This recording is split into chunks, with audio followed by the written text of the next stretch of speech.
हाय, राधे राधे सभी को। मैं हूँ सुमन, आप देख रहे हैं सौम्याशीष चैनल। आज हम बात करेंगे कोऑर्डिनेशन के बारे में। मुझे बहुत सारे कमेंट्स आ रहे थे कि बच्चों के साथ कोऑर्डिनेशन कैसे बिल्ड करें। बच्चे तो हमारी बात मानते ही नहीं हैं, हम उसे बुलाते रहते हैं, वो हमारी बात सुनता ही नहीं है, या फिर उसका रिएक्शन बहुत अलग होता है। देखिए, आपको पहले ये बात समझनी पड़ेगी, कोऑर्डिनेशन का मीन्स एक्चुअल में क्या होता है। कोऑर्डिनेशन का मतलब ये होता है दिमाग, आँख और बॉडी के साथ काम करना, जो कि एक एक्टिविटी के थ्रू ही पॉसिबल हो सकती है। तो आपको सबसे पहले ये समझना पड़ेगा आज की जनरेशन के अकॉर्डिंग। आजकल की जनरेशन बहुत ही बिजी जनरेशन है, जिन्हें सिर्फ फ़ोन या फिर पर्सनल वर्क्स में सब बिज़ी हैं। जो पेरेंट्स हैं वो अपने काम में बिज़ी हैं, बच्चे जो हैं उन्हें फ़ोन, टीवी, लैपटॉप जो मिल जाए वो उसके साथ बिज़ी हैं। उन्हें कोई ज़रूरत नहीं है कि वो आपस में बैठ के एक साथ बात करें, इवन साथ में बैठ के खाना तक नहीं खाते।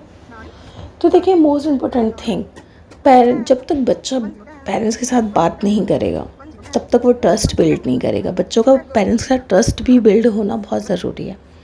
अगर बच्चा ट्रस्ट ही नहीं बिल्ड करेगा, पेरेंट्स उस पर ट्रस्ट ही नहीं करेंगे, तो वो कोऑर्डिनेशन कैसे बिठाएंगे। सबसे पहले आपको अपने बच्चे पे पूरा भरोसा होना चाहिए।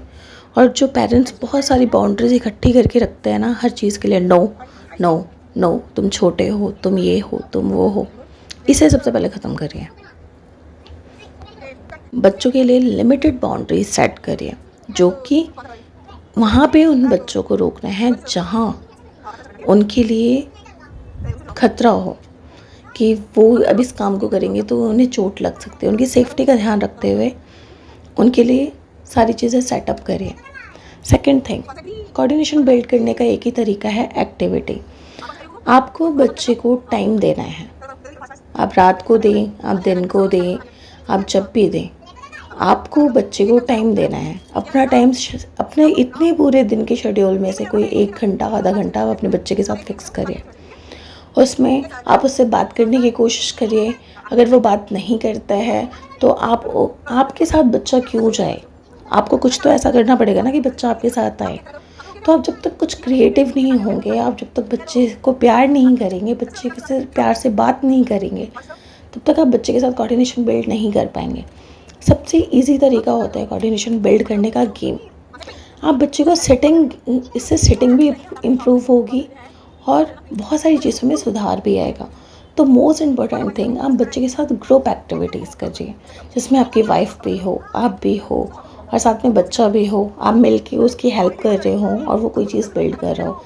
जैसे आप बिल्डिंग एक्टिविटीज़ भी कर सकते हैं, राइमिंग एक्टिविटी कर सकते हैं कि आप राइमिंग स्पीक कर रहे हैं। आप साथ में फुटबॉल खेल सकते हैं, बास्केटबॉल खेल सकते हैं, आप इंडोर एक्टिविटी कर सकते हैं, आप आउटडोर एक्टिविटीज़ कर सकते हैं। वो डिपेंड करता है कि आप कौन सी एक्टिविटी, आपका बच्चा किस एज का है और आप कौन सी एक्टिविटी उसके साथ कर रहे हैं।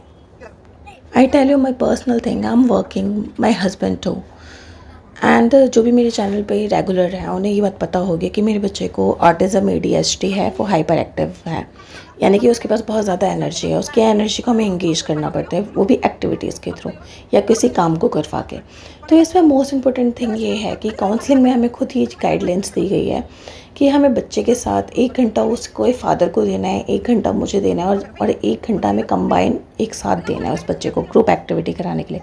जिसमें आप इसमें देख सकते हैं कि इसमें 3 बच्चे हैं, तीनों बच्चे एक साथ किस तरह से कलरिंग कर रहे हैं, किस तरह से एक दूसरे की हेल्प कर रहे हैं। तो इससे बच्चा बहुत कुछ सीखता है। ये बच्चे के लिए सबसे बेस्ट होता है कि बच्चा ग्रुप एक्टिविटी करे और पेरेंट्स के साथ इंगेज हो, पेरेंट्स के साथ अटैच हो। ये सबसे ईजी तरीका है कोऑर्डिनेशन बिल्ड करने का। होप सो आपको मेरी बातें समझ में आ गई होगी। ऐसे मोर वीडियोस के लिए आप मुझे फॉलो कर लीजिए, और अगर आपको कोई क्वेरीज है तो आप मुझे उसके लिए कमेंट करिए। तब तक के लिए bye, have a good day, Radhe Radhe.